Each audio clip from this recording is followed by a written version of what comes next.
एक बार की बात है, एक गरीब लड़की थी जिसका नाम आयशा था।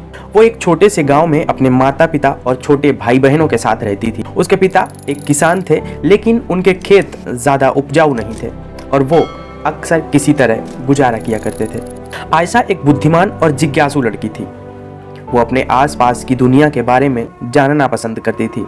वो एक महान वैज्ञानिक बनने का सपना देखती थी, लेकिन वो ये भी जानती थी कि अपने परिवार की वित्तीय स्थिति के कारण उसे अपना सपना पूरा करने में काफ़ी मुश्किल आएगी।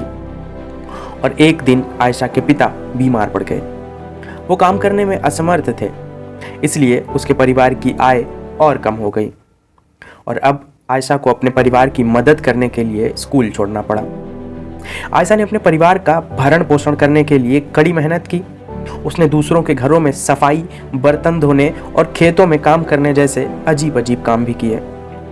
उसने स्थानीय बाजार में सब्जी बेचना भी शुरू किया और अपनी इस व्यस्त दिनचर्या के बावजूद भी आयशा ने अपने वैज्ञानिक बनने के सपने को कभी नहीं छोड़ा।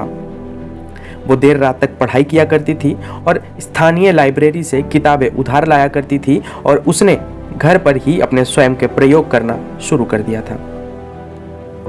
कई साल की कड़ी मेहनत और दृढ़ संकल्प के बाद आयशा ने आखिरकार अपने सपने को हासिल कर लिया। उसने एक विश्वविद्यालय में दाखिला लिया और एक वैज्ञानिक बन गई। आयशा ने विज्ञान के क्षेत्र में महत्वपूर्ण योगदान दिया। दोस्तों, आयशा की कहानी हम सभी के लिए एक प्रेरणा है। आयशा की कहानी हमें सिखाती है कि अगर हम अपने सपनों को दिमाग में रखते हैं और अपने सपनों को कभी छोड़ते नहीं हैं, तो दुनिया का हर मुकाम संभव है। तो मेरे दोस्त, हार मत मानो। अगर आज आपको कोई काम मुश्किल लग रहा है और अगर आप इसे लगातार करते रहते हैं, तो कल वही काम आपको आसान लगने लगेगा।